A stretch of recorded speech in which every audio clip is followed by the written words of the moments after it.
Okey, tanpa buang masa lagi, kita akan teruskan ke sesi kita. Dijemput Nur Adiana sebagai nutritionist Syam pada malam ini.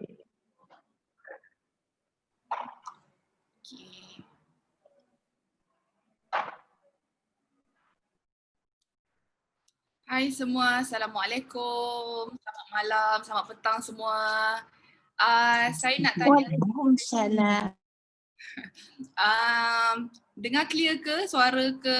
Saya tahu saya punya cahaya sekarang tak berapa elok tapi bolehlah. Macam mana suara saya dengar clear ke? Kalau clear, insyaAllah saya kalau tak ada apa-apa kita boleh bermulalah sekejap lagi. Okay.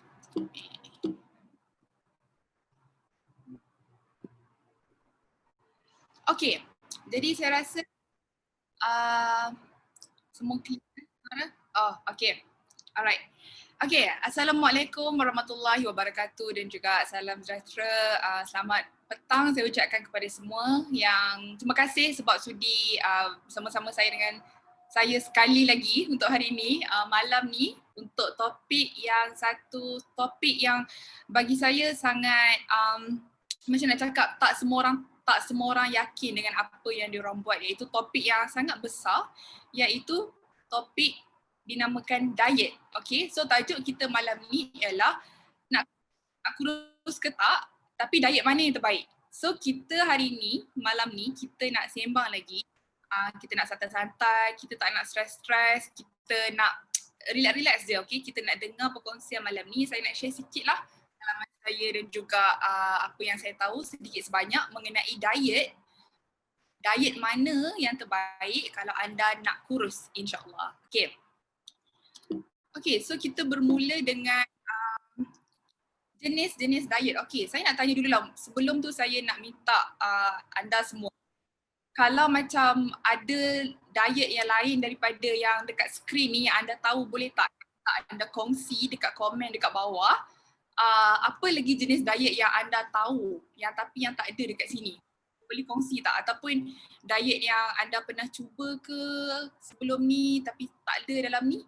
Kita boleh kongsi ramai-ramai, kita boleh share ramai-ramai kat comment section kat bawah, okay? Okay, so tanpa kita berlengah-lengah buang masa lagi, kita nak teruskan dengan tajuk kita iaitu pasal diet. Okay, so kita ada banyak jenis diet, berpuluh-puluh diet dekat dunia ni. Ada yang valid, ada yang tak valid, ada yang boleh pakai, ada yang tak boleh pakai. Okay. Selain daripada diet yang saya tunjukkan dekat skrin sekarang, ada banyak lagi diet lain. Contohnya macam kita ada paleo diet, kita ada diet yang ikut jenis darah. Memang ada. Contohnya diet yang ikut jenis darah. Kalau macam awak darah O, awak kena makan makanan berdasarkan diet O. Kalau diet kalau darah jenis A, makan ikut jenis darah. So diet jenis tu pun ada, tapi diet tu dah lama tak pakai. So sebab dia tak valid lah, senang cakap. Jadi sekarang ni, malam ni, saya kupas sedikit mengenai jenis-jenis diet yang popular di kalangan rakyat Malaysia. Okay. Kita ada 4 jenis diet. Okay. Kita ada 4 jenis diet yang popular di kalangan rakyat Malaysia, dan saya yakin ada di antara anda semua yang dah try dah salah satu diet ni. Okay. Kita akan pergi lebih lanjut lepas ni. Kita ada 4 jenis ni, okay? Okay, so kalau semua orang okay, kita akan mulakan dengan sekarang, insyaAllah. Alright. Okay, so apa 4 jenis diet yang orang Malaysia selalu pilih? Apa diet yang orang Malaysia suka sangat? Okay, macam ni untuk slide ni, saya akan baca daripada kanan ke kiri. Maaf sebab salah susunan, kanan ke kiri, okay? Kita akan bermula dengan diet Atkins. Okay. Sebenarnya sebelum saya start, diet ni sebenarnya dia adalah pola makanan, iaitu corak pemakanan yang kita pilih. Orang kita selalu sebut diet ni nak diet lah, maksudnya nak kurus. Tapi sebenarnya diet adalah corak pemilihan makanan. Apa pattern-pattern makanan itu yang dinamakan diet. Okay, itu yang dinamakan diet. Okay, sebelum tu, okay. So itu yang dinamakan diet, iaitu pattern-pattern apa yang kita pilih untuk makan dalam seharian itu ialah diet. Bukan diet maksudnya saya nak diet, saya nak kurus, tak. Diet tu apa yang kita pilih. Salah satu diet yang famous yang dekat dunia dinamakan diet Atkins. So diet Atkins ni dia dah berpuluh-puluh tahun, dah berjuta-juta orang cuba diet Atkins ni. Dia bermula daripada seorang doktor nama Dr. Atkins, dia yang popularkan diet Atkins ni. Okay, diet Atkins.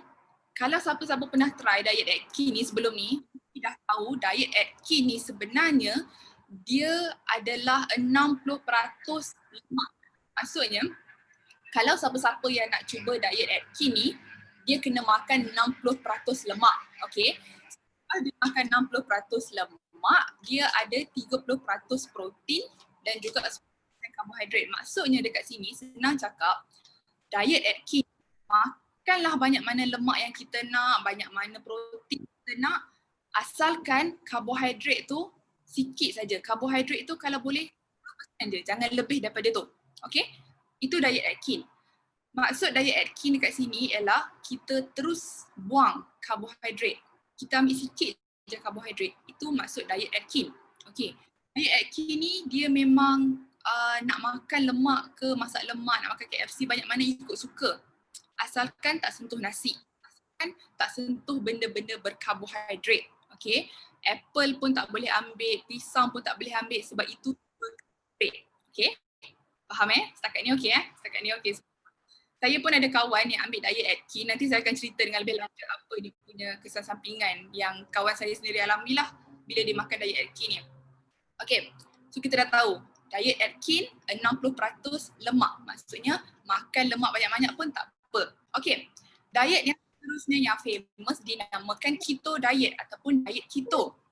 Diet keto dengan diet Atkins dia lebih kurang sama. Cuma yang membezakan ialah diet keto dia lagi tinggi lemak dia, 75%. Okay. So diet keto ni 75% lemak, lagi banyak daripada. Maksudnya dekat sini nak makan banyak mana suka hati kita lah. Satu je benda diet keto ni. Konsep sama dengan diet Atkins, diet keto ni 5% saja karbohidrat. Jangan makan banyak karbohidrat. Diet keto ni sebab minuman bergula, teh ais, semua tu zero. Tak boleh makan langsung. Diet Atkins boleh. Diet keto tak boleh makan langsung. Okay? Okay. So sekarang semua orang okay Semua orang boleh follow. Diet Atkins dengan diet keto, dia utamakan lemak. Lemak yang lebih, protein tapi jangan sentuh nasi. Okay. Seterusnya diet yang popular yang orang kita selalu ambil ni 2-3 tahun ni sangat-sangat famous. Kita punya diet yang Kementerian Kesihatan Malaysia promote ataupun practice dinamakan diet suku-suku separuh. Okay. Kenapa diet suku-suku separuh? Sebab dalam diet suku-suku separuh kita punya kesihatan dah orang cakap dah bahagikan kan dalam pinggan dia dah bahagikan suku karbohidrat, suku lagi protein, lagi separuh buah dan juga sayur. Itu dinamakan diet suku-suku separuh. Maksudnya suku karbohidrat, suku protein, separuh lagi. Contoh, kalau kita makan nasi ayam, nasi kita suku, ayam kita suku, lagi separuh kita letak salad, kita letak tomato, letak buah. Itu diet suku-suku separuh. Diet suku-suku separuh banyak mana lemak, janji ikut portion pinggan tu. Okay. Sebab tu sekarang ni pinggan suku-suku separuh ni dia dah jual, kalau pergi kedai dia dah memang ada. Dia dah divide siap-siap. Dia dah divide siap-siap pinggan suku-suku separuh ni sebab memang nak senangkan orang lah. Okay. Yang seterusnya yang popular di kalangan rakyat Malaysia juga adalah intermittent fasting. Okay, ini intermittent fasting ni ramai yang dah cuba, ramai yang macam dah lah intermittent fasting ni. Okay, so apa yang membezakan intermittent fasting ni dengan fasting ataupun puasa di bulan Ramadan yang kita selalu amalkan? Okay, ada orang raise hand? Okay, tak apa, kalau ada soalan boleh ajukan dekat komen dekat bawah, nanti kita punya technical team akan jawab. Okay, alright. So apa yang membezakan intermittent fasting dan puasa di bulan Ramadan ini? Okay, intermittent fasting, okay, maksud intermittent adalah sekejap makan, sekejap tidak. Ini adalah puasa. So maksudnya intermittent fasting tu sekejap tidak dan berpuasa lah maksudnya sekejap kita makan, sekejap kita buka. Okay, so untuk intermittent fasting, untuk siapa yang nak cuba intermittent fasting ni, dia ada banyak jenis. Okay, dia ada banyak jenis. Yang paling famous intermittent fasting ni macam contohnya 16-8. Maksudnya 16 jam tak makan, 8 jam makan. Okay, contohnya kalau macam waktu pagi tu dia tu nak intermittent fasting, skip breakfast. So bila dia skip breakfast, pukul 12 tengah hari dia makan. So dia boleh makan sampai pukul 8 malam.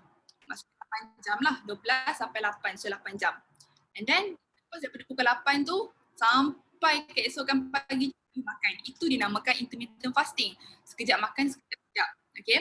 Ada satu lagi intermittent fasting yang orang Islam amalkan juga. Konsepnya sama iaitu 5-2. Maksudnya 5 hari puasa, 5 hari tak puasa, 2 hari puasa. Contohnya macam kita orang Islam, kita akan ambil Isnin dengan Khamis lah. Itu pun sebenarnya intermittent fasting yang diiktiraf. So kalau kita nak berdiet sambil nak kumpul amalan kita, 5-2 tu pun okey. Okay, 5 hari tak puasa, 2 hari puasa. So saya dah cakap agak detail mengenai jenis-jenis diet dekat Malaysia ni. Ada satu benda, okay, bila kita tengok balik dekat slide, ada satu benda yang kalau anda boleh tengok dekat slide, dia konsep dia sama. Iaitu, ambillah diet mana pun dekat dunia, satu benda yang setiap diet tekankan dekat sini, iaitu setiap diet kena ada protein. Wajib ada protein dalam setiap diet. Tak nak protein tak boleh tinggal. Okay, itu persamaan setiap. Okay, tu boleh nampak So apa contoh protein? Contoh protein kita semua tahu ayam, ikan, seafood. Kalau macam sayur-sayuran kita ada brokoli, kita ada kacang, itu adalah protein yang tinggi kalau kita nak masukkan dalam diet kita. Okay, so kita dah tahu sekarang ni banyak-banyak diet, semua diet ni protein yang diutamakan. So itulah betapa pentingnya protein. Okay, boleh? Okay, sekarang ni semua boleh Okay, so bila kita sebut pasal protein, kita mesti akan terus teringat apa yang ikan, ayam semua tu. Okay, satu benda dekat sini, kenapa protein tu penting? Okay, kenapa protein tu penting Okay, so satu, bila kita patah balik kepada zaman kita sekolah dulu kan, so kalau macam ambil sains ke biologi ke tak kisahlah, kita patah balik zaman kita sekolah dulu, bila kita tengok dekat bawah mikroskop, okay, kita ambil kita punya kulit contohnya, kita ambil kulit kita letak dekat bawah mikroskop, bila kita zoom dekat kita punya sel tu, benda utama yang kita nampak adalah sel, betul tak? Maksudnya bila kita ambil mikroskop, kita ambil kulit, kita akan nampak benda paling halus dalam badan kita, benda paling kecil ialah sel. Okay? Mungkin zaman sekarang teknologi lebih maju, bila kita tengok dekat mikroskop lagi banyak, ada lagi benda lain yang halus, tapi yang kecil maksud saya.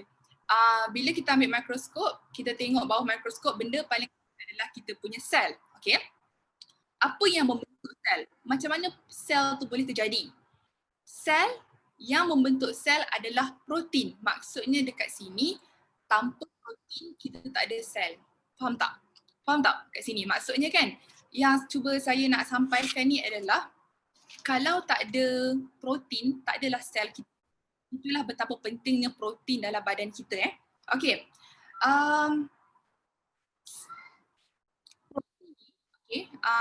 Protein ni adalah yang bertanggungjawab untuk membuat sel-sel dalam badan.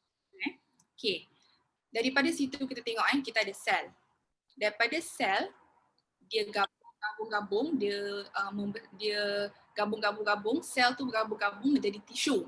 Okay, daripada tisu badan kita gabung-gabung jadi organ.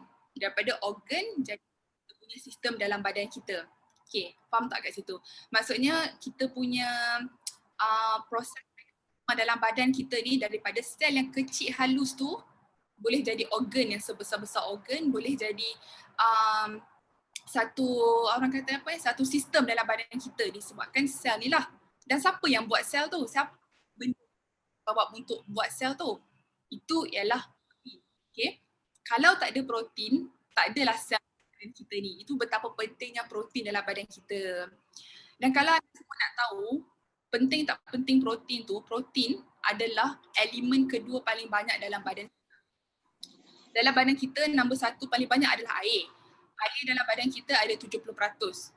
Yang kedua paling banyak dalam badan kita ialah protein. Adalah protein dalam badan kita ada dalam 16 hingga 17%. Okay, so itu betapa pentingnya protein. Kalau tak ada protein, tak adalah kita punya sel-sel kita ni. Okay, sebab tu protein tu penting.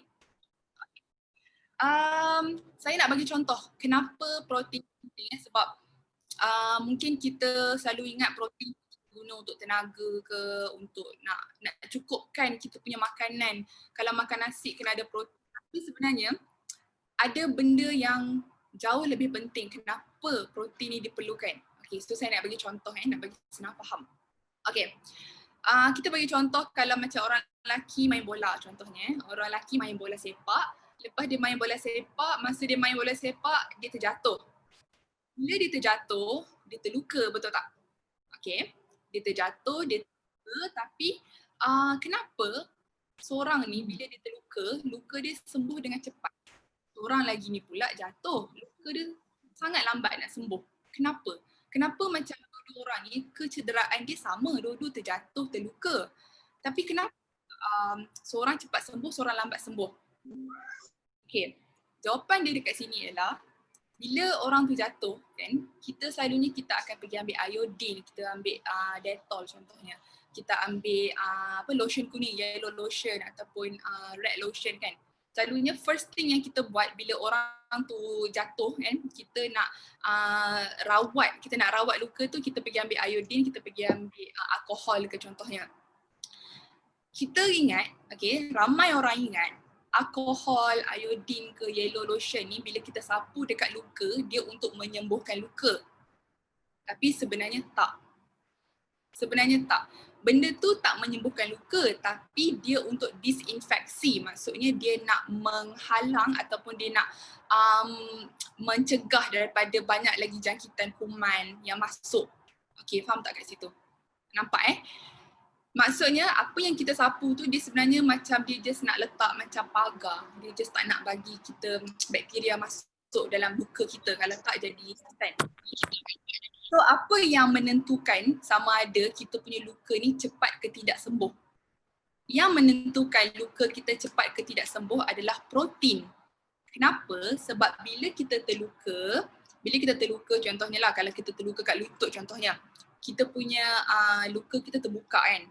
Yang bertanggungjawab untuk nak seal balik luka kita ataupun yang nak orang kata nak tutup balik luka kita adalah protein. Sebab kalau kita ada protein yang banyak, kalau kita ada protein yang bagus, yang cukup untuk badan kita, lagilah cepat kita nak sembuh. Sebab kan tadi saya cakap kita punya sel diperbuat daripada protein. Protein adalah bahan utama dalam membuat sel. So kalau protein kita cukup, lagi cepatlah kita nak rawat luka tu. Faham tak? Kiranya kita punya kulit tu nak tumbuh balik dekat kawasan luka tu lagi laju. Sebab itulah bila kita tengok dua individu, seorang tu jatuh lambat sembuh. Kenapa? Mungkin berkemungkinan besar one of the biggest reason ialah protein dalam badan dia tak cukup. Seorang lagi luka dia sembuh dengan cepat. Kenapa? Sebab protein dalam badan dia banyak. Maksudnya cukuplah untuk rawat luka dia. Okay, faham So itu contoh pertama kenapa protein penting. Contoh kedua tadi saya dah ambil contoh untuk orang lelaki, sekarang contoh untuk orang perempuan pula. Kita orang perempuan, tak kisah lelaki ke perempuan, tapi perempuan lah terutama sekali. Kita bangun-bangun tidur, kita pelik. Kenapa muka kita kusam Kenapa muka macam tak berseri, tak kusam lah kiranya, kita tak glow. Kenapa? Salah satu sebab kenapa muka kita ataupun kulit kita kusam ialah sebab kita tak cukup protein. Bukan skincare saja yang penting untuk luaran, tapi dalaman sebenarnya bila kita tengok balik diet kita, bila kita imbas balik diet kita one of the reason lah, salah satu sebab ialah kita tak cukup protein. Okay, macam mana protein ni boleh tolong kita punya kulit? Okay, kita semua tahu kan, kita punya kulit setiap 28 hari, kita punya badan akan ada proses nak tukar kulit ataupun kita nak salin kulit. Bahasa sains dia dinamakan regeneration ataupun regenisasi lah, ataupun senang cakap kita salin kulit. Selepas setiap 28 hari, kulit kita ni akan menyalin kulit lah. So bila kita menyalin kulit ni adalah macam contohnya bila tangan kita mengelupas, contohnya itu adalah proses badan kita nak salin kulit lah. So bila kita tak cukup protein dalam badan kita, kulit kita menjadi kusam. Kenapa? Sebab kulit yang disalin tu adalah tak kurang kualiti lah. Maksudnya macam kualiti protein kita tu tak banyak. Disebabkan itulah kulit kita boleh jadi kusam. Sebab kiranya tak berkualiti lah. Faham tak? Boleh dapat tak guys? Kita boleh relate tak kenapa kulit tu kusam tapi kenapa at the same time protein tu tak cukup? Sebab kita punya protein tak cukup banyak ataupun tak cukup berkualiti untuk dapatkan kulit yang elok. Okay? Dan benda paling penting kita kena tahu, okay, collagen adalah sejenis protein. Okay, so boleh nampak tak sebab badan kita akan keluarkan collagen dengan natural tapi tak cukup. Okay, sebab tu kita ambil suplemen ke apa. Tapi benda yang elemen yang membuat collagen itu adalah protein. So disebabkan itulah bila protein kita tak cukup, kulit kita macam jadi tak nampak sihat. Sebab kurang collagen. Sebab collagen adalah protein. Okay, itu semua okay setakat ni. Okay. Salah satu common mistake lah ataupun salah-salah ataupun kesilapan yang kita selalu buat bila kita nak diet ni adalah, kita berbalik kepada topik diet kita lah. Salah satu kesalahan kecil lah yang kita buat bila kita nak berdiet ni ialah bila kita sebut nak diet, dalam mind kita mesti macam cut off everything. Kita macam buang semua. Kita dah nasi pun dah kurang, lauk pun kurangkan, buah pun kurangkan, semua kita nak kurangkan. Saya ada kawan yang kalau dia nak diet, semua benda dia tak makan, dia minum air je. So dia minum air manis nak ganti. Kononnya lah, dia ingat cukup. Tapi sebenarnya dekat situ dah salah dah. Kenapa? Sebab bila kita kurangkan portion kita punya lauk ataupun protein ni, benda tu sebenarnya akan tubuh badan kita. Okay?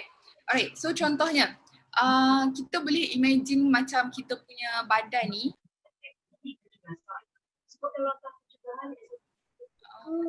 okay, sekarang dah dengar ke? Okay okay, mute kejap tadi. Okay, so macam saya cakap tadi, kita punya badan ni macam kita nak buat rumah, kita ada batu-bata. So bata-bata tu adalah protein. So kalau protein kita tak cukup, apa jadi dekat rumah? Mestilah rumah kita macam still boleh terbina tapi kualiti dia tak bagus lah, tak cukup kuat. Sama juga macam badan kita, kalau tak cukup protein, tak cukup batu-bata tu, lemah lah. Maksudnya macam fragile ataupun tak berkualiti lah kita punya kulit, kita punya hormon, kita punya collagen dalam badan ni. Okay?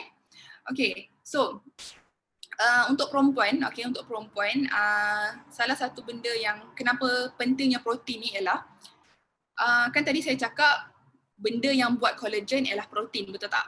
Okay, salah satu lagi benda yang protein buat adalah hormon. Okay, hormon kita diperbuat daripada protein.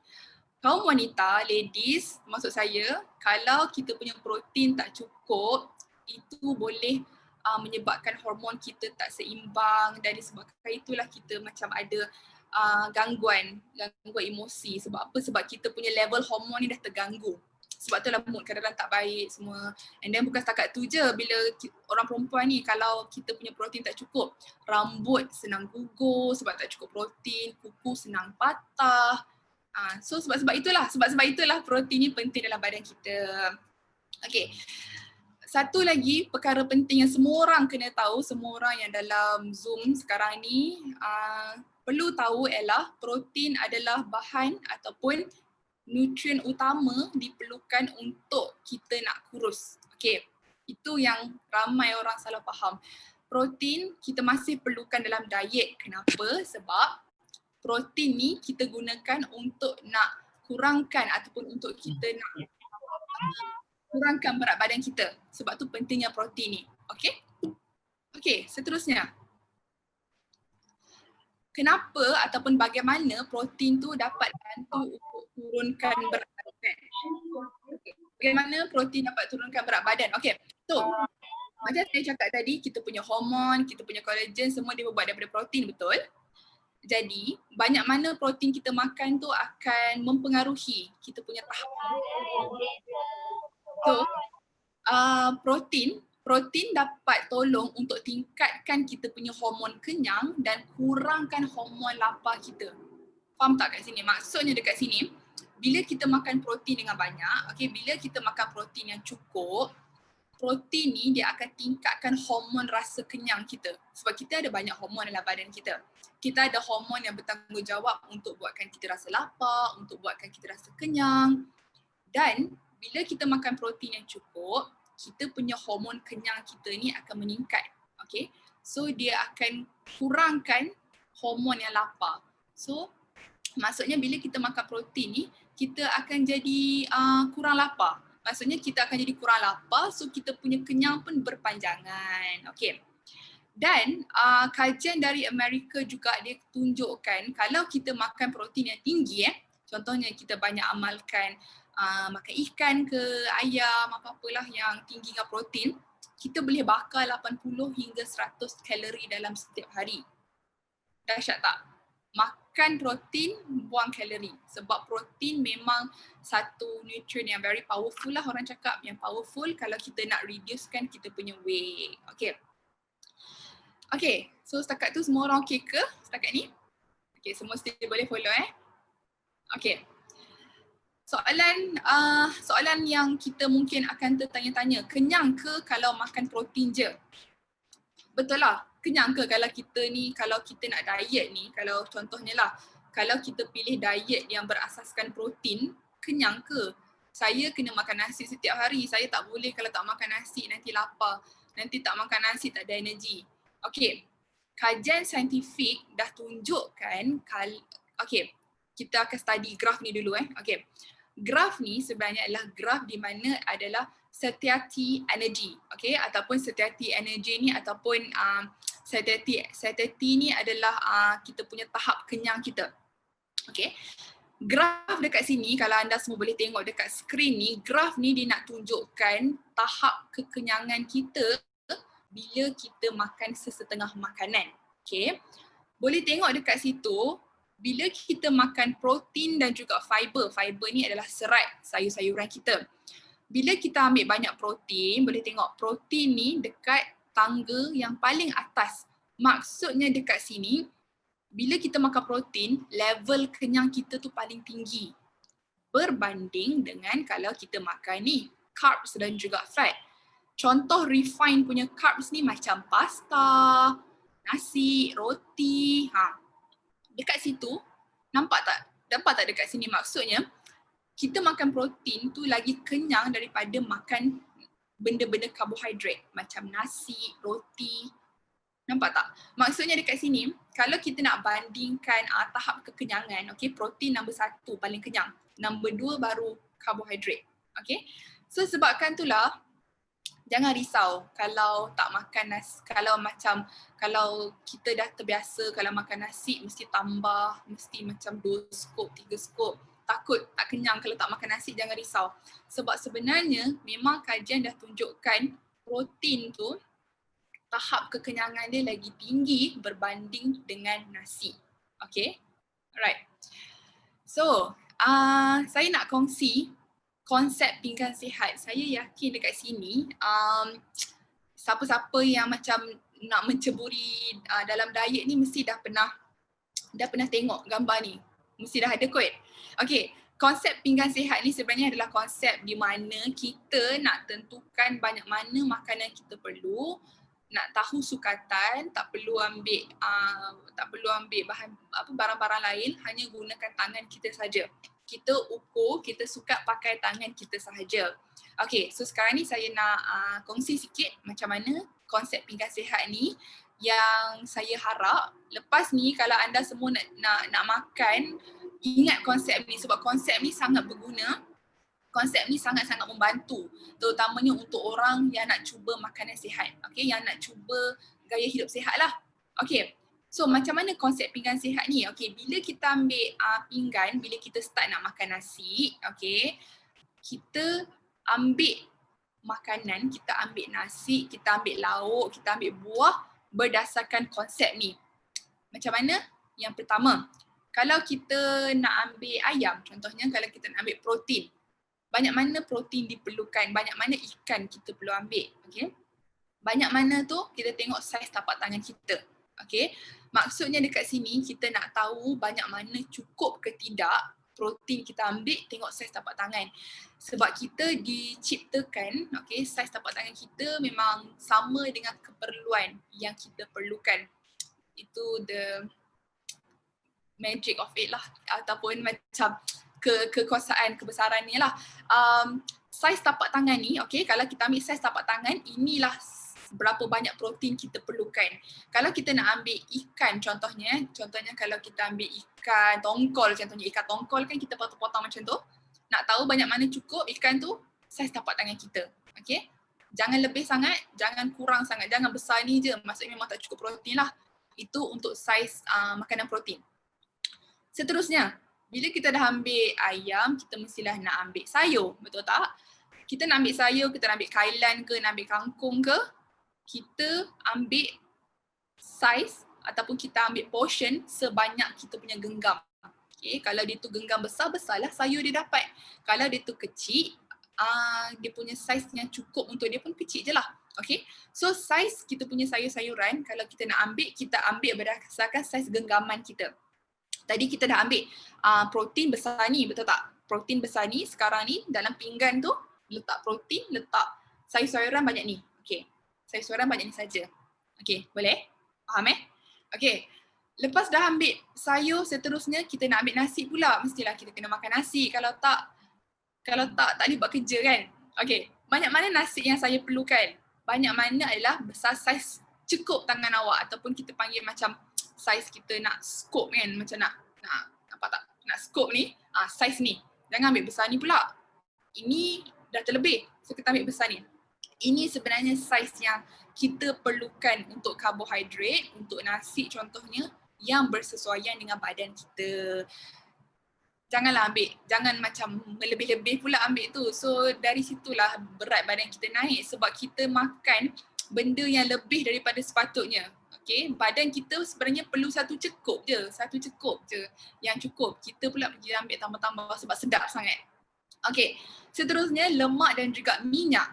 Banyak mana kita perlu ambil. Contohnya kalau kita nak letak macam margarin ke apa kan, contohnya macam minyak sapi kan. Sebab saya ingat, saya rasa macam keluarga mak saya dulu kan, dia macam suka makan minyak sapi dengan nasi kan. Minyak tu kalau nak, ataupun minyak dan juga lemak tu besar mana? Besar ibu jari sahaja. Jangan lebih. Okay. So kita ni selalu ambil banyak. Tambah-tambah kalau macam kita nak goreng kan. So kalau goreng ni kita akan macam deep fry dia. So untuk kita punya lemak ataupun minyak ni, saiz ibu jari ni pun dah cukup. Okay, faham tak kat situ? Jadi kita main-main dengan kita punya saiz tangan saja. So dari situ kita dah boleh tentukan banyak mana makanan yang cukup untuk kita.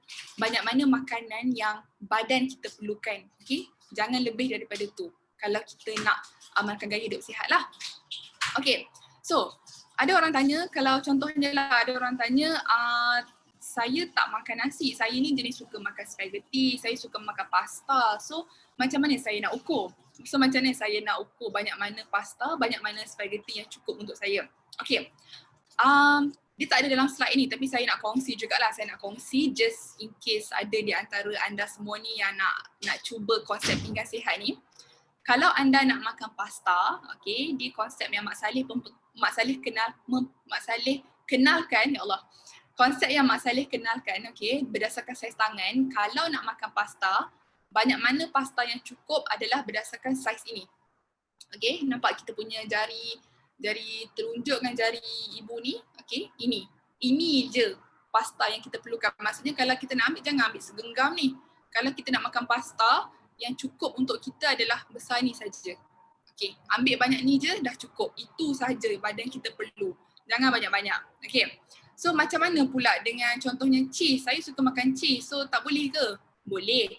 Tapi kalau nak makan cheese, kalau nak guna konsep ataupun petua ni juga, nak makan cheese, ambil 2 ibu jari. Okay, saya tak tahu nampak ke tak, tapi ambil 2 ibu jari macam ni. So, nampak ni? So, banyak ini je lah cheese yang kita perlu menggunakan 2 ibu jari. Okay, so itu adalah konsep pinggan sihat lah, ataupun kita gunakan tangan untuk nak ukur banyak mana yang cukup untuk kita. Okay. So, berdasarkan apa yang saya cakap tadi, inilah rupanya, inilah hasilnya yang sebenarnya yang kita perlukan berdasarkan saiz badan, berdasarkan kita punya saiz tangan, banyak ni je lah yang kita perlukan. Okay? Sebelum tu saya nak selit sikit kenapa bila kita kurangkan portion nasi ni, kan nasi tadi macam banyak ni saja. Kenapa bila kita kurangkan portion nasi ni boleh bantu kita untuk lose weight ataupun kurangkan berat. Okay. Nasi kita tahu karbohidrat kan. Okay. Karbohidrat tu dia punya simplest form ataupun dia punya paling simple dia adalah gula, betul tak? So kiranya nasi itu datang daripada gula, betul? Salah satu benda yang ramai tak tahu ialah salah satu punca kita boleh kurang ataupun boleh turun berat badan disebabkan badan kita kehilangan air. Okay. Kenapa? Kenapa kita boleh kurang berat badan sebab badan kita kehilangan air? Ataupun kenapa kita boleh kurang berat badan kalau kita kurangkan nasi? Okey. Satu benda yang kita semua perlu ingat, okey, secara fitrahnya ataupun secara saintifiknya, gula ni ataupun karbohidrat ni, gula lah diciptakan untuk hold air dalam badan kita, untuk pegang air. Kiranya 1 gram gula ataupun 1 molekul gula dia boleh pegang 3 molekul air. Faham tak? Dahsyat tak dekat situ? Faham tak dekat sini? Maksudnya kita punya karbohidrat ni ataupun nasi yang kita makan ni, bila kita ambil molekul-molekul kecil 1 molekul gula ni, 1 molekul nasi ni dia boleh pegang 3 molekul air dekat situ. Okay? So disebabkan itulah bila kita kurang makan nasi, maksudnya kuranglah air dalam badan kita, maksudnya kuranglah benda yang boleh pegang air dalam badan kita. Faham tak kat situ? Okay, faham Okay, jadi kita teruskan. Bagaimana kita nak pastikan pengambilan protein kita cukup? Okay, sebenarnya lah to be honest, protein ni kadang-kadang kita terlepas pandang, so kadang-kadang tak cukup pun. Jadi macam mana kita nak make sure pengambilan protein kita cukup adalah dengan, saya rasa semua orang tahu apa yang saya nak cakap ni, Shake Mi Coco. Salah satu benda yang boleh tolong untuk kita dapatkan protein yang cukup ni adalah dengan produk yang kita dekat Sahadedah HiO sangat familiar, yang dah lama dekat market, yang memang kita semua suka, iaitu Shake Mi Coco ataupun kita punya protein harian kita lah. Okay. Kalau makan protein tak cukup, jangan risau, boleh tambah dengan Shake Mi Coco. Okay. Okay, Shake Mi Coco. Shake Mi Coco kita semua tahu dia adalah minuman protein, tapi banyak mana protein dia ada. Sebenarnya Shake Mi Coco protein sangat tinggi dalam satu paket ni. Kejap ni. Dalam satu paket Shake Mi Coco ni kita ada 11 gram protein. Memang sangat banyak. Untuk satu sachet ni sebenarnya sangat-sangat banyak. Dan saranan daripada Amerika, sebenarnya Food Drug Association FDA ni, dia kata kalau kita ambil dalam satu hari, kalau kita ambil 25 gram protein, itu sebenarnya dah boleh tolong untuk paras kolesterol kita. Okay? Dia boleh tolong untuk kawal kolesterol. So bayangkan, okay, kalau bila kita minum Shake Mi Coco, satu ni dah 11 gram. So nak capai 25 gram tu lagi separuh saja. Lagi separuh kita boleh capai melalui diet kita, betul? Daripada ikan, ayam yang kita makan. Okay? So Shake Mi Coco ni apa yang bestnya ialah kita dapatkan protein kita daripada soya. Protein yang kita dapat daripada soya, maksudnya ini adalah vegetarian lah. Maksudnya orang yang tak makan makanan yang berasaskan macam ikan ke ayam ke contohnya, kita ambil protein daripada soya. Okay. Satu fun fact ataupun satu fakta menarik yang saya nak kongsi dekat sini adalah tahu tak tempe ataupun tofu kan? Tempe ataupun tofu tu dia adalah sayur yang paling tinggi dengan protein. Dalam beribu-ribu sayur kat dunia, tempe dengan tofu tu adalah protein yang paling tinggi. Kenapa tempe dengan tofu? Apa persamaannya? Dua-dua itu datang daripada soya. So saya nak cakap kat sini soya yang kita, sebab itulah kita ambil soya untuk letak dalam Shake Me Coco ni. Kalau baca ingredient, soya memang yang top ingredient. Maksudnya protein dia sangat tinggi. Okay? Dia ada 9 asid amino dan juga, okay, untuk Shake Me Coco ni bukan setakat untuk membekalkan protein yang cukup, tapi Shake Me Coco ni juga ada satu bahan yang dinamakan Garcinia cambogia ataupun asam glugo. Apa yang asam glugo ni boleh buat? Okey, sebenarnya asam glugo ni kita memang dah familiar di kalangan masyarakat Melayu, betul? Kita selalu guna kan? Asam glugo ni sebenarnya dia adalah penghalang lemak semula jadi. Okey, apa yang asam glugo ni boleh buat ialah, okay, saya nak baca sikit. Asam glugo ni dia sebenarnya dia ada satu bahan yang dinamakan hydroxycitric acid ataupun HCA. Okey. Dalam asam glugo ada HCA. HCA ni sebenarnya boleh bantu untuk mengekangkan nafsu makan kita. Maksudnya asid dalam asam glugo ni dia boleh bantu untuk turunkan nafsu makan kita. Maksudnya dekat sini bila kita dah minum kan, kita tak rasa nak makan lama dah. Kita dah tak rasa nak makan sebab HCA dalam asam glugo ni boleh bantu untuk turunkan kita punya selera makan ataupun nafsu makan. Lepas tu HCA ni juga dia boleh bantu untuk tingkatkan penguraian lemak. Maksudnya bila kita makan makanan berlemak, senang nak pecahkan lemak tu disebabkan ada HCA. Okay? Dan juga HCA ni juga boleh bantu untuk kempiskan perut. Memang kajian saintifik, boleh Google HCA ni ataupun hydroxycitric acid dalam asam glugo ni sebenarnya boleh bantu untuk kempiskan perut kita dengan semula jadi. Okay? Memang sangat-sangat menarik sebenarnya khasiat Garcinia cambogia ni. Okay? Sebab tu kalau pergi farmasi ke apa, dia ada jual minuman yang Garcinia cambogia saja, asam glugo semata-mata minuman. Tapi kita tak perlukan dah sebab dalam satu paket ni dah ada semua, dah cukup lengkap. Okay? Semua orang tahu kita punya Shake Me Coco ni memang bantu untuk melawaskan kalau siapa ada masalah sembelit, masalah sukar nak buang. Memang Shake Me Coco ni sangat membantu sebab kita ada inulin. Okay. Apa itu inulin? Okay, dalam badan kita, kita tahu ada bakteria yang baik, betul? Bakteria yang baik ni kalau dia nak hidup dalam usus kita, dia perlukan makanan. Makanan dia dinamakan prebiotik. Okay?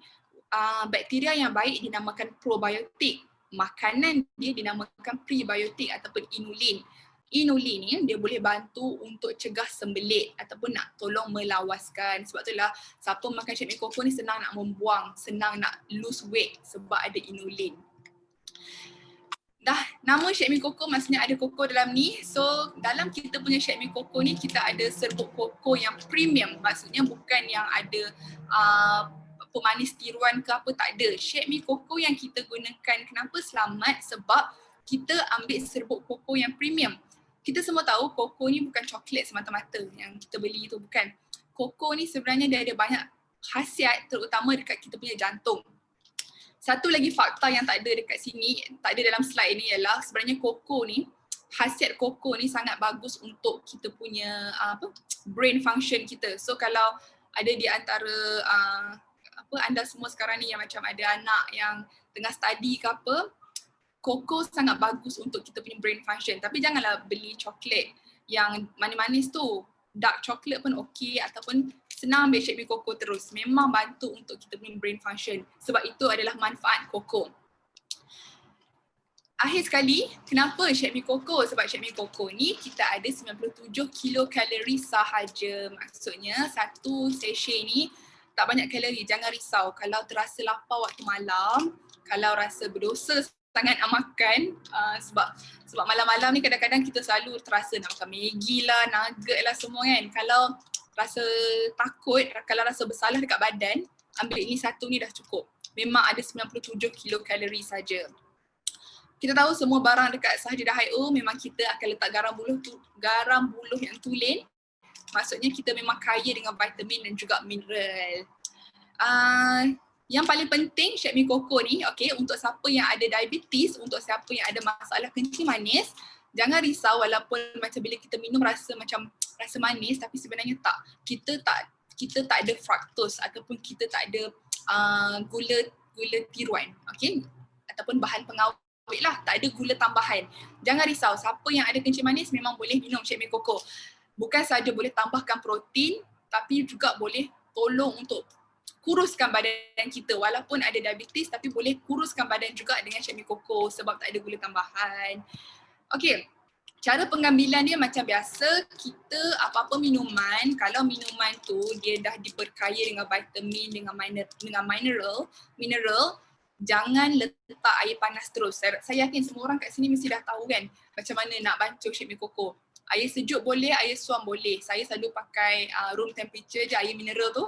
Saya selalu letak ni dengan air mineral, goncang-goncang dah settle. Lepas tu saya akan ambil dengan buah apple. So kadang-kadang saya tak lunch pun, okay. Sebab dua tu saja dah kenyang. Alright. So, goncang dan juga minum. Okay, so ini adalah kita punya pelan makanan sihat harian. Jangan risau kalau tak nampak ke kat sini, nanti kita boleh share slide ni dekat semua orang. Okay, ini adalah pelan makanan untuk siapa-siapa yang nakkan makanan yang sihat menggunakan produk Sahaja Dahaiu saja. Boleh cuba suggestion ni. Sarapan boleh amalkan 2 paket Chef Mi Coco, okay. Kalau terasa lapar, terasa macam nak kunyah-kunyah, janganlah pergi makan benda-benda tak sihat, goreng pisang ke apa. Kalau rasa kita nak snack, minumlah minca, minumlah mincaf ataupun mincaf cookies pun bagus, okay. Kalau makanan tengah hari, okay, kalau kita nak kenyang, kalau nak betul-betul kenyang, kita ambil konsep pinggan sihat tadi, macam saya cakap tadi, konsep pinggan sihat ni yang pakai tangan tu, ambil konsep pinggan sihat, kita minum dengan Prolicious untuk kita punya penghadaman. Okay.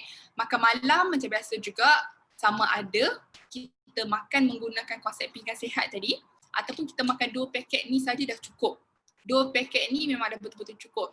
Saya punya personal tips kalau nak diet, makan ni, lepas tu ambil buah apple sebab buah apple tu sangat tinggi dengan fiber, sangat tinggi dengan serat. So memang kenyang sangat lama. Makan 2 tu memang sangat kenyang. Itu tips personal saya lah. Waktu malam juga, and then kita juga boleh ambil BB Plus Glow ataupun B-Fit, okay, untuk para lelaki. Itu kalau kita nak suplemen tambahan lah. Dan kalau macam siapa nak bancuh air apa-apa ke, boleh pakai Vitality sebab kita tahu kita tak ada, kita dalam tu kita pakai, kita tak ada gula putih ataupun gula daripada buluh. Okay? So, malam ni bukan saya seorang sahaja pada malam ini, okay. Malam ni bukan saya seorang saja yang akan bersama-sama dengan kita. Sebenarnya saya macam agak lari masa sikit tadi, so saya minta maaf. Kita sebenarnya ada perkongsian daripada 3 orang tetamu yang cukup hebat yang sama-sama dengan saya malam ni, yang sudi luangkan masa malam-malam hari kerja ni untuk sharekan testimoni ataupun untuk nak sharekan pengalaman beliau minum Chef Mi Coco. Okay. So bersama dengan saya sekarang ini, kita nak jemput untuk datang dengan saya ialah Puan Afifah Muhammad Nazir. Puan dah ada kat situ ke? Ada tak?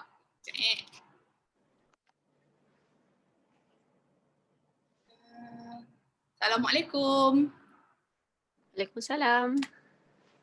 Hai, Assalamualaikum Puan. Waalaikumsalam. Puan sihat ke tu? Alhamdulillah sihat. Okay, Puan, jadi macam tadi yang macam saya cakap tadi, kita sebenarnya kita dah tahu Chef Mi Coco ni memang bagus untuk nak kurangkan berat badan semua, tapi ada yang dekat sini penonton kita yang nak dengar sendiri daripada pengalaman orang yang betul-betul cuba, betul-betul berkesan. Okay. So kita tengok gambar Puan dekat sini, walaupun dah ada anak tapi still boleh maintain badan slim, cantik macam Puan. So Puan ada apa-apa nak kongsi tak dengan kami malam ni? Apa tips dan juga experience Puan minum Chef Mi Coco? Okay, Assalamualaikum. Thank you. Firstly, thank you lah sebab bagi opportunity saya share pasal perubahan saya lah lepas amalkan Cik Mi Koko ni. Clear ke? Yes, saya Clear dengar. tak? Clear. Okay. Sebenarnya saya mula-mula kenal dengan Syom ni, saya mula dengan pakai PB sebabnya gambar yang saya yang belah kiri tu, yang baju biru tu, yang tu sebenarnya gambar saya semasa anak sulung umur setahun. Umur 6 bulan, tak sampai setahun lah. Okey, jadi tengok gambar saya yang asal memang macam tu lah lepas bersalin. Jadi bila saya umur anak dah setahun tu baru kenal dengan satu produk yang hot dengan Syom ni lah, iaitu PB. Saya mula pakai yang tu dan alhamdulillah lah dapat balik ke bentuk badan asal. Tapi bila dah pregnant kali kedua, berat saya memang naik memang banyak lah, dalam 13-14 kg macam tu. And then waktu tu memang kalau tak silap waktu tu Syom baru launch Shake Me yang Preserve Vanilla tu. So lepas masa confinement tu memang saya start try Shake Me tu lah. Shake Me tu dan pakai PB. Bila combine dua tu memang konsisten. Memang dalam masa 3 bulan tu memang berat badan memang turun, dapat body shaping balik. Body shape memang dapat macam pre-pregnancy lah. Jadi saya teruskan sampai sekarang. Sekarang ni pun dah anak yang ketiga, yang gambar belah kanan tu anak saya yang ketiga. Yang tu yang ketiga. So memang kalau nak kira yang sebelum tu memang berat tu dalam 50 kg plus lah. Sebab saya sebelum saya masa awal-awal kahwin tu memang berat dalam 44, 45 macam tu je. Tapi bila dah bersalin tu berat jadi dah naik belas-belas kg ni, dah turunnya 5 kg je. Tu yang jadi macam gambar yang first kan. Jadi bila saya konsisten, jadi sekarang ni pun dapat maintain lah berat badan 47-48 kg lah. Memang tak sampai 50. Tapi memang konsisten lah setiap hari. And then kalau macam yang tu dari segi berat lah. Kalau ukur lilit tu rasanya sebab kalau yang saya perasan lah, seluar jeans, kalau lepas sebelum amalkan Shake Me, memang seluar tu rasa saiz 30 macam tu lah. Macam seluar jeans tu saiz 30 macam tu. Sekarang ni 26, 27 tu memang muat. Okay. Sebab memang rasa macam impossible jugalah kalau lepas bersalin nak dapat balik weight asal kan. Tapi dengan Shake Me bila kita konsisten, insyaAllah lah memang saya yakin lah sebab bila sendiri dah rasa untuk dah amalkan untuk dua kali bersalin ni. Jadi lagi satu macam dari segi cara Puan minum Shake Me Koko, macam Puan just bancuh dia dalam shake je ataupun macam Puan ada pakai cara lain? Sebab saya tahu ada yang macam campur dengan Mincaf, lepas tu dia jadi Freezer Mocha. Betul. Yang campur macam-macam. Kalau Puan minum macam mana? Kalau saya memang kalau nak cepat lah, paling cepat dan paling simple dengan Shake Me session ni, saya just tambahkan dengan air. Letak air dalam shaker, letak Shake Me Koko ni memang shake dah ready untuk minum. Yang tu kalau paling cepat lah. Kalau nak rasa yang sedap, saya akan combine Shake Me Koko dengan Mincaf. Bila combine dua ni dia akan rasa mocha. Siapa yang pernah try tu mungkin akan rasanya setujulah kot sebab memang dia akan rasa mocha. Dia rasa pure koko tu rasa macam sedap lah. Koko campur dengan rasa kopi tu. Okay. Tapi saya memang bila saya combine dengan Mincaf, memang saya pakai satu sachet je lah. Saya pakai satu sachet je Shake Me Koko. Dan bila memang kenyang untuk 4 jam tu memang kenyang. 4 hingga 5 jam. Biasanya memang inilah. Sebab macam kalau macam biasa saya masuk kerja pagi, So macam pagi tu lepas subuh, waktu subuh tu saya akan shake siap-siap, akan minum siap-siap lah.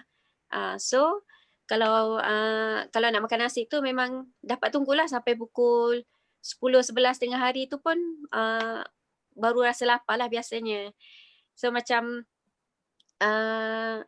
satu lagi kalau time rajin, kalau rajin lah kan, Shake Mi Coco ni kita boleh buat ready malam. Untuk minum pagi, kita buat overnight oat.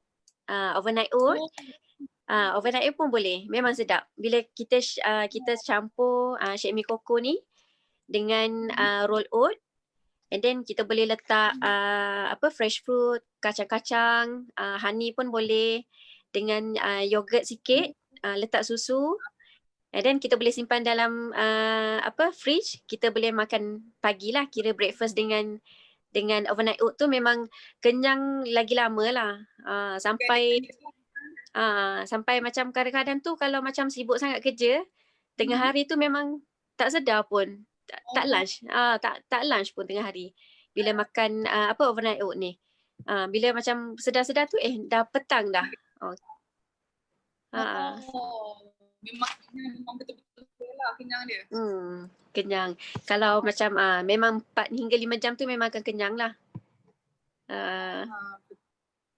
So kalau macam Puan sebagai pengguna, Puan pun sendiri dah tahu Shake Mi Coco ni memang sangat-sangat membantu.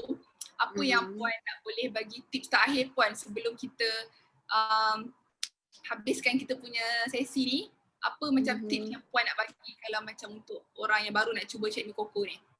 Okey, baru nak cuba. Boleh, macam saya memang amalkan pagi lah, setiap pagi. Try macam bila bangun tidur, sebelum pergi kerja ke, try Shake Mi Coco, try shake dengan kalau ada shaker, pakai shaker lah. Dia lagi macam bila dia lagi mix sebati tu, dia rasa lagi sedap.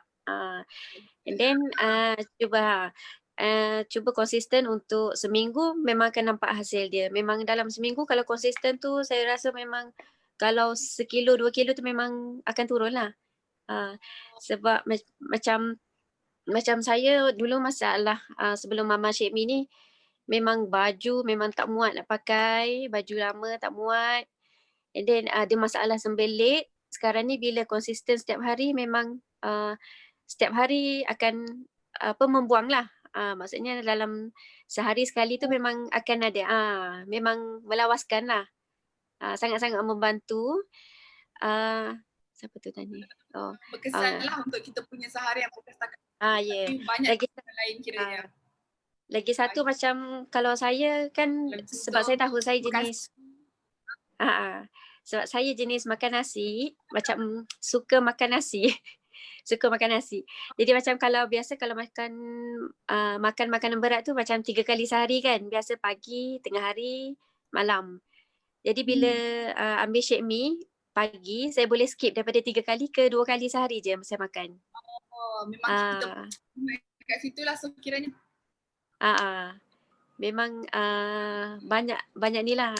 Jadi macam badan kita pun rasa ringan. Then kalau kadang-kadang tu macam time sibuk kerja ataupun sibuk uruskan anak dekat rumah, so kalau rasa macam tak sempat nak makan, so bancuh je lah, shake je. Jadi macam untuk elakkan, kalau siapa yang ada gastrik tu memang bagus lah, dia bagus untuk perut. Okay, kalau macam tu terima kasih sangat-sangat Puan sebab sudi bersama dengan kita share pengalaman. Memang sangat impress.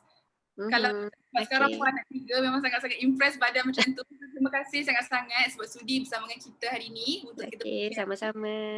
Okay, thank you. Salam. Okay. So, balik kepada kita punya slide kita. So, kita dah tengok tadi result memang impresif daripada Puan Afifah. Kita ada lagi seorang testimoni yang juga kalau kita tengok result dia memang sangat wow, sangat-sangat meyakinkan. Bersama dengan saya juga hari ini, kita punya testimoni kita yang kedua, iaitu saya nak menjemput bersama-sama dengan saya Puan Arwina Muhammad Abbas. Puan Andri kat sini ke? Hai, Dengar Assalamualaikum. salam Adriana. Assalamualaikum dan selamat malam Adriana dan semua. Semua sihat ke malam ni? Sihat, Alhamdulillah. Dengar tak? Clear tak? Okay. Malam. Dengar. Dengar. Okay. Terima kasih sebab bagi peluang pada Wina untuk berkongsi sedikit pengalaman Wina sendiri mengamalkan Shake Me Cocoa ni. Okay, so first of all, saya Wina dari Sabah. Pengalaman saya selepas saya amal Shake Me Cocoa, actually Wina amal Shake Me ni lepas bersalin anak kedua, itu pertama kalilah Wina mengamalkannya. Antara sebab Wina amalkan Shake Me tu sebab of course lah untuk kurangkan berat badan. Sebab masa anak pertama dulu berat Wina mendadak naik dari 47 kg ke 54 kg. So bila dah mula naik tu, automatik badan tu jadi rasa malas. And then dia rasa cepat penat walaupun Wina tidak buat apa-apa kerja yang berat. So jadi macam kurang cergas lah sudah kan sebab asbab kenaikan berat badan yang mendadak tu. And then Alhamdulillah setelah lepas 2 minggu Wina konsisten minum tu Shake Me, Wina perasan badan Wina jadi ringan. And then malah bila Wina timbang turun dalam 3 kg lah dalam masa sebulan. Dalam masa sebulan tu Wina amalkan Shake Me, Wina lost dalam 3 kg. And then walaupun lost dalam 3 kg saja, tapi Wina rasa berpuas hati sebab until now sampai sekarang ni berat Wina still maintain walaupun Wina kuat makan. Sebab hari-hari memang Wina akan konsisten ambil Shake Me dan juga Min Cafe. And then kan Adriana yang Wina perasan, walaupun berat Wina tu taklah terlampau turun banyak, tapi Wina perasan Wina banyak inch loss. Walaupun banyak inch loss. Wina perasan lepas minum Shake Me, badan Wina jadi makin lebih kurus.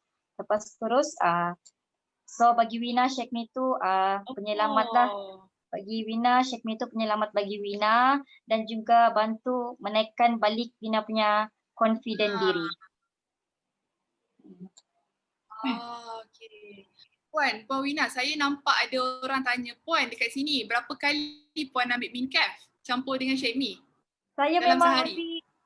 Sehari 3 kali. Kalau Shake Me 1 hari 2 kali, means pagi sebelum breakfast. Tapi memang saya campur dengan Min Cafe. Kalau malam pula sebelum tidur. Saya tidak akan pernah miss lah Min Cafe dengan Shake Me tu. Oh. Selain daripada tu, saya memang... Maksudnya itu... Ya? Ya, dia maksudnya nak campur sekali lah Min. Ya. Wina biasa campur lah. Mix together Shake Me dengan Min Cafe.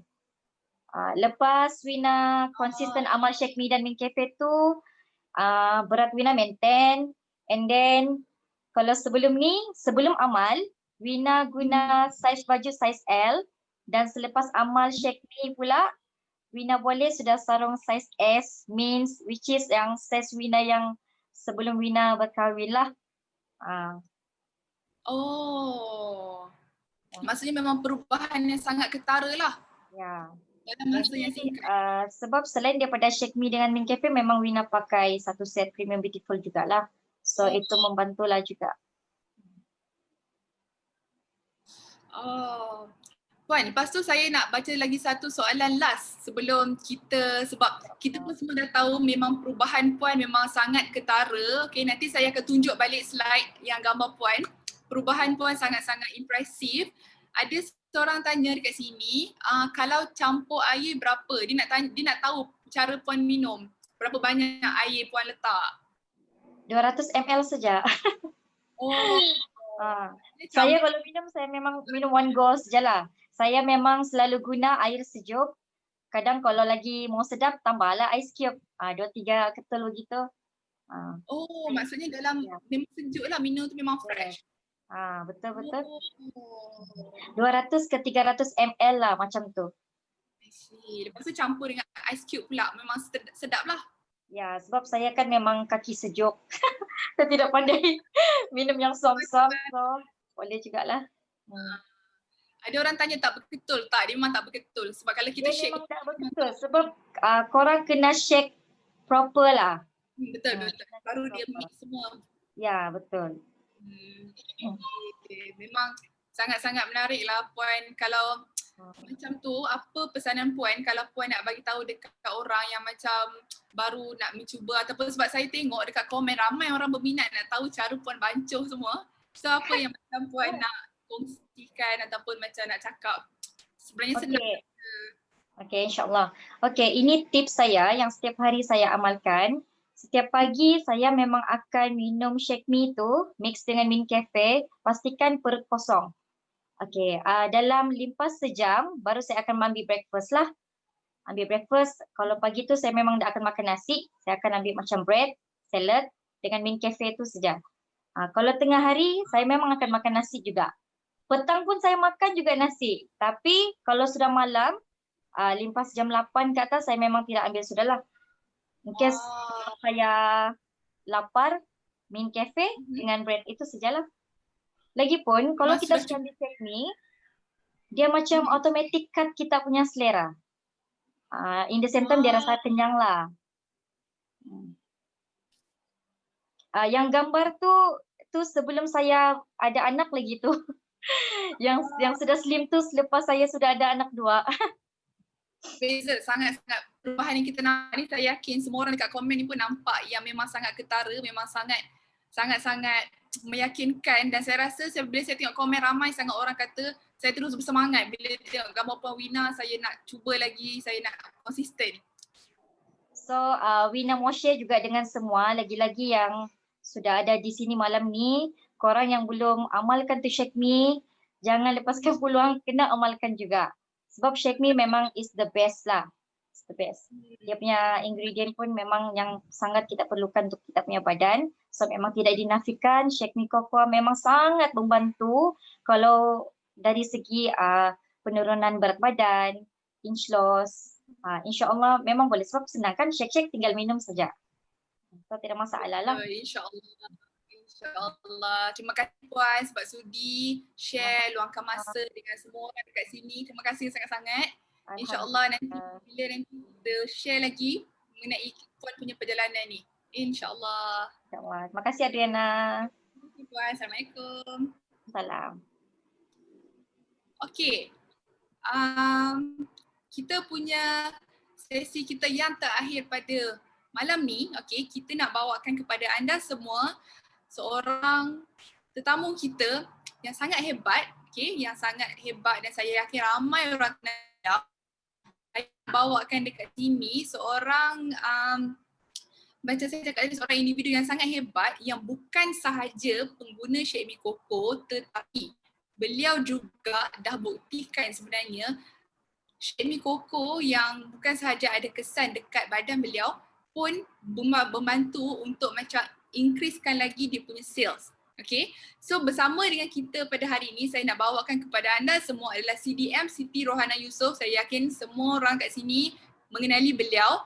Beliau pada hari ini, CDM Siti Rohana akan bersama-sama dengan kita untuk kongsi dengan anda semua bukan mengenai tips nak minum Shake Me Coco, tapi tips macam mana kita nak promosikan Shake Me Coco ataupun kita nak bagi kita, senang cakap, kita nak jual dengan lebih efektif dan juga dengan lebih powerful. So kita nak bawakan dengan anda semua hari ini CDM Siti Rohana binti Yusof. CDM ada dekat situ ke?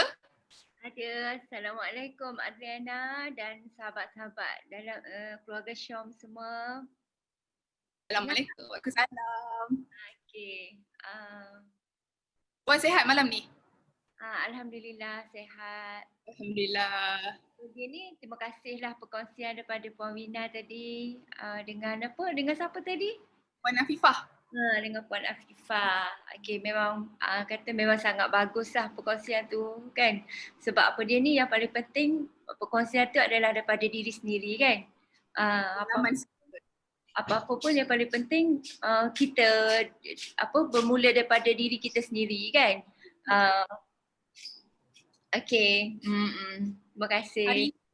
CDM kita bawakan secara eksklusif, secara istimewanya dengan semua orang kat sini sebab kita nak minta CDM kongsikanlah kalau CDM ada tips ke ataupun ada apa-apa pengalaman yang CDM nak kongsikan dengan semua orang macam mana. Kita semua dah tahu Syed Mi Koko ni sangat bagus, sangat berkesan, memang proven, tapi macam mana kita nak boostkan lagi kita punya sale, nak promosikan bagi lagi banyak orang tahu, lagi ramai orang nak cuba Syed Mi Koko. Puan CDM ada tips ke nak kongsi? Apa dia ni, apa yang paling penting bila kita ambil ni, first kali kita kena ambil dululah, kan? Sebab kalau kita tak ambil, macam mana kita nak dapat feel tu, kan? So kita ambil dulu kita punya Syed Mi Koko, dan macam Puan Afifah cakap tadi dengan Puan Wina, kita dulu guna. Kita dulu guna, tapi sambil kita guna tu sebab kita bukan kalau macam zaman kita orang dulu, Syed Mi Koko ni tak ada testimoni lagi. Betul, tak nampak lagi kan sebab benda baru kan. Masa dulu bukan Syed Mi Koko, Syed Mi Vanilla, kan, Syed Mi Vanilla. So Kak Na ambil masa Syed Mi Vanilla lagi, kan, masa Syed Mi Vanilla lagi. So kenapa kita salah satu daripada kita ambil macam Puan Afifah cakap dengan Puan Wina tadi lah, kita ambil sebab kita nak kurangkan kita punya berat badan. Sebab bila kita sebab antara sebab kita niat kita nak kurangkan berat badan ialah selain daripada untuk diri kita sendirilah, untuk kita sendiri, tapi untuk kita nak bisnes, kan, untuk kita nak buat bisnes. So sebab itulah kalau kita nak buat bisnes, kita kena jadi testimoni, kita kena jadi testimoni pada diri kita. Sebab kita boleh nak tunjuk testimoni pada orang, testimoni orang, tapi selalunya orang dia lebih percaya kepada orang yang bercakap. Sebab tu dia kalau model, orang tak ambil model yang biasa-biasa. Orang akan bayar model yang orang tahu memang boleh mempengaruhi, boleh mempengaruhi. Walaupun kadang-kadang model tu tak pakai pun, kan, model tu tak guna pun barang tu, tapi masih lagi orang percaya. Apatah lagi kita yang kita dah guna, kan. Sebab tu yang paling penting sekali, first kita ambil niat kita satu untuk turunkan kita punya berat badan. Kalau yang dah kecil mesti akan cakap, alah nanti kalau saya bercakap pun orang akan tengok saya dah kecil dah sebab saya dah kecil sebelum ni macam Adriana, kan. Tapi tapi kita lagi mudah. Sebab apa? Sebab kita cakap, sebab kita ambil, sebab kita nak maintain kan kita punya berat badan. Kalau compare dengan orang yang sebab macam Adriana agak kurang lah orang yang berat, sebab kat Malaysia ni 80% wanita obesity, kan. Memang ramai sangat perempuan kat Malaysia ni obesity. Lepas tu terutama yang dah lepas melahirkan anak, kan. Lepas dah melahirkan anak seorang, dah obes, kan. So kalau dia badan dia kecil, dia ambil Syed Mi, lagi senang dia nak buat bisnes. Sebab apa? Sebab orang cakap badan kecil pun boleh buat bisnes. Boleh nak masih lagi nak ambil Syed Mi. Aku ni badan besar takkan tak ambil, kan. So tak ada alasan kalau kita kata kita tak boleh buat bisnes walaupun badan kita kecil. Kan, tapi kalau badan kita besar macam Kak Na dulu badan 1-2 kilo kan, so macam mana nak confident kalau kita nak bercerita pasal Syed Mi, kan. Sebab tu kita kena ambil dan kita kena cepatlah. Cepat maksudnya kita kena konsisten. Kita kena konsisten ambil. Tapi dalam masa sama kita kongsi dengan orang. Kita tak boleh macam kita ambil kita diam. Kita kongsi. Kita tengok kan macam setengah artis-artis sekarang kan, ramai yang kurus tiba-tiba kan. Dulu dia besar, lepas tu dia kecil. Tapi lepas tu dia berjual produk. Dia berjual produk, selalunya produk slim. Tapi masih lagi orang percaya. masih lagi ramai orang akan beli.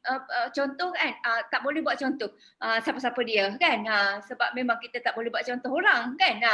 Tapi masih lagi orang beli. Walaupun dia tiba-tiba je dia kurus. Dulu dia besar, tiba-tiba dia kurus. Dalam tempoh setahun dia duduk diam, tiba-tiba dia kurus. Orang masih lagi beli walaupun ada orang confused, ada orang tanya, dia betul ke dia ambil produk yang dia jual ni, sebab tiba-tiba je bila dia kurus dia pun bagi tahu produk dia. Padahal kita tak, kita dengan Syed Mi sebab masa kita ambil tu kita sedang dalam proses kita nak kurangkan kita punya berat badan, kita berkongsi. So orang tengok kita punya progress. Kan orang tengok kita punya progress. So kita tak bolehlah kita cakap tak naklah kongsi sebab tak naklah kongsi sebab saya belum turun lagi berat badan. Tak, kita kongsi. Tapi dalam masa sama kita kena usaha untuk turun lagi berat badan kita. Sebab kita kan nak jadi model kepada produk kita, nak jadi duta kepada produk kita.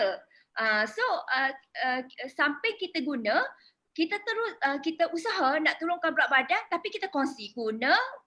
Usaha nak turunkan berat badan, tapi dalam masa sama kita kongsi. Kan dia 3 benda. Bukan guna je ataupun bukan kongsi je, tapi kita sedang nampak kita punya progress untuk turunkan kita punya berat badan. So kat situ walaupun awal orang macam tengok-tengok je, tapi bila kita konsisten kongsi sampai progress kita makin nampak, makin susut berat badan kita daripada 100 kilo ke 90 kilo ke 80 kilo ke 70 kilo, kan badan nampak turun kan. So orang akan lebih confident. Orang akan lebih confident lagi kat kita. Kan untuk orang nak untuk orang nak guna, dan dalam masa sama kita kongsi terus untuk diorang untuk nak buat bisnes lah, walaupun diorang akan cakap tak confident lagi. Macam Kak Ana cakap tadi, memang kita tak confident lagi sebab masih lagi kita belum ambil. So kita ambil dulu, dalam masa sama kita kongsi. Sebab yang paling penting kita kongsi kan dengan orang apa yang kita buat. Sebab memang betul pun macam kata Puan Afifah tadi dengan Puan Wina, memang betul pun Syed Mi sebab kita orang ni kalau Kak Na lah mula dengan Syed Mi Vanilla lagi kan, Syed Mi Vanilla lagi. Lepas tu dengan Syed Mi coklat. Syed Mi ni memang sangat membantu. Syed Mi memang sangat membantu. Memang betul kita jadikan dia sebagai tool untuk turunkan berat badan. Bukannya kita lepas kita dah kurus kita bagi tahu kita ambil. Bukan. Kan kita tak sebab bisnes kita tak menipu. Kan kita memang kita bagi tahu apa yang kita buat. Kan apa yang kita buat. So untuk orang lebih confident. So yang tu yang Kak Na pun buat dengan Kak Na punya rakan bisnes. Yang paling penting kita pakai, kita guna dulu, lepas tu kita kongsi. Sebab memanglah kalau sekarang ni lagi senang kita nak kongsi sebab ramai testimoni. Walaupun kita belum lagi turun berat badan, tapi kita boleh tunjuk orang dulu. Kan, tapi janganlah kita tak usaha nak turunkan kita punya berat badan. Kan, jangan kita tak usaha sebab kita buat bisnes. Sebab bila sampai satu masa dia bila kita asyik duk kongsi tapi kita sendiri pun tak usaha nak kurangkan kita punya berat badan, nanti kita akan rasa stuck. Tak confident dah dengan kita punya produk. Tak confident dah. Sebab apa? Sebab kita pun tak turun. Kita pun dah tak happy. Sebab bisnes ni dia berkait dengan happy juga. Kan? Kita nak kongsi pun sebab dia kena bukan setakat kita nak kongsi untuk kita dapat pendapatan, tapi sebenarnya kita kongsi tu sebab kita happy. Kita feel. Sebab orang boleh rasa kita punya feel. Tapi macam mana sampai satu masa tak ada feel? Sebab kita tak turun pun kita punya berat badan. Sebab apa? Sebab kita tak ambil konsisten. Sebab tu tadi yang Sean bagi idea sangat bagus. baca Puan teknik pula apa yang Puan Afifah buat, tips daripada Puan Afifah buat, tips daripada Puan Wina buat. So kita dapat malam ni kita dapat kongsi banyak yang macam Puan Afifah siap buat malam lagi. Buat malam lagi, pagi tu ambil makan. Kak Ana tak pernah pula buat macam tu. So boleh tu cuba buat macam tu. Sebab Kak Ana pun sampai sekarang pun non-stop lagi ambil Shake Me Chocolate. Memang kat dapur wajib ada. Wajib ada sebab macam kalau dulu Shake Me Vanilla dia kurang sedap sikit. So terpaksa campur dengan Mincave. Bila campur dengan Mincave, malam tak berani nak ambil sebab takut tak boleh tidur. Tapi sekarang sebab Shake Me Chocolate dah beranilah ambil malam. Macam Puan Afifah cakap dengan Puan Wina cakap, sama je kita punya persamaan. Apa dia ni, bila malam je stop terus kita punya makanan berat, kan. So stop kita punya makanan berat. So kalau nak sangat ambillah Shake Me Chocolate. Kalau Kak Ana kadang-kadang ambil separuh je sebab nak hilangkan craving nak makan. Kan, nak hilangkan craving nak makan. Yang paling penting kita tak ambil untuk malam sebab Kak Ana dah maintain daripada masa tulis tu umur 43 tahun. Sekarang 46 tahun. 43 tahun dah dapat dah. Memang konsisten lah. Masa umur 43 tahun tu dah dapat. So Kak Ana buat dalam umur 42 tahun. Kak Ana ambil. Kak Ana rasa Shake Me Chocolate Kak Ana umur 42 tahun tu dia sama. Maksudnya sebab Kak Ana ni antara orang yang terawal ambil Shake Me. Cuma Kak Ana tak masuk kontes lah, tak masuk pertandingan. Sebab masa dulu Shake Me diperkenalkan ada kontes. Kan, Kak Ana tak masuk kontes. Kak Ana buat kat belakang je. Maksudnya ambil diam-diam lah seorang-seorang. Kan, tapi maksudnya kongsi lah. Tapi bukannya pergi masuk kontes dengan Syom buat punya. So umur 42, 43 dah berjaya. Sampai sekarang dah 46. Kan? Sampai sekarang dah 46. So maksudnya kita boleh dapat sebab paling mahal sekali kalau kita kurangkan berat badan ialah kita boleh konsisten. Kita boleh maintain. Sebab nak dapat memang senang tapi nak maintain memang sangat susah. Tapi kita boleh maintain sebab apa? Sebab kita masih lagi ambil Shake Me Chocolate. Sebab Shake Me Chocolate ni kita tak ambil dalam keadaan terdesak. Dalam keadaan terpaksa. Sebab ada tu ambil dalam keadaan terpaksa. Terpaksa ambil sebab nak slim. Tapi tak sedap. Kan? Tapi Shake Me Chocolate ni kita ambil sebab enjoy. Dengan enjoy. Sebab dia sedap. Sebab sedap tu penting. Kan? Sedap tu penting. Itu yang selalu Kak Ana kongsi lah. Kan? Sebab selalunya kalau pemakanan yang bagus ni selalunya kurang sedap. Kan? Selalunya kurang sedap. So kita ambil terpaksa. So bila dah dapat balik dah berat badan tu kita pun dah tak ambil. Kan? Kita dah tak ambil. Tapi kita tak nak tentu, kita nak konsisten. Lepas tu dia pun jadi balik. Kan? Dia pun jadi naik balik. Kan? Tapi dengan Shake Me Chocolate ni dia tak. Sebab apa? Sebab kita konsisten ambil sebab kita jadikan dia sebagai untuk elak craving. Kalau nak makan manis kan, pergi ambil cepat-cepat. Kan? Sebab perempuan dengan coklat tak boleh berpisah. Kan? So pergi ambil. Pergi buat separuh pun tak apa. Jangan terlalu rigid sangat. Ada macam Adiana ajar 2, nak buat 1 pun boleh, nak buat 1,5 Tak semestinya. tak rigid sangat. Enjoy. So Kak Ana maksudnya Kak Ana guna, lepas tu Kak Ana jadi testimoni dan Kak Ana kongsi. Yang paling penting Kak Ana kongsi. Yang paling penting guna dulu. Tapi sekarang senang sebab banyak testimoni dah. Walaupun kita belum dapat lagi berat badan kita, kita konsisten pakai, guna, tapi kita boleh tunjuk orang lain. Kan dulu. Yang paling penting dia apa yang kita jual, kita mesti try, kita mesti konsisten. Itu dia. Betul, konsisten sebab dia nak feel. Kita kan nak jadi duta untuk produk kita. Produk kita betul-betul. Alhamdulillah. Sangat, saya rasa apa yang CDM kongsikan ni sangat-sangat membantu, especially untuk orang yang baru nak cuba, lepas tu nak jual. Saya rasa memang sangat-sangat berguna. Dan saya rasa paling pentingnya ialah kita kena enjoy apa yang kita jual tu. Betul tak? Betul. Alhamdulillah. Terima kasih CDM. Saya nak ucapkan perkongsian yang sangat-sangat berilmu, berilmiah. Terima kasih sebab sudi join kami malam waktu hari Isnin ni pula. Weekdays. Terima kasih. Sama.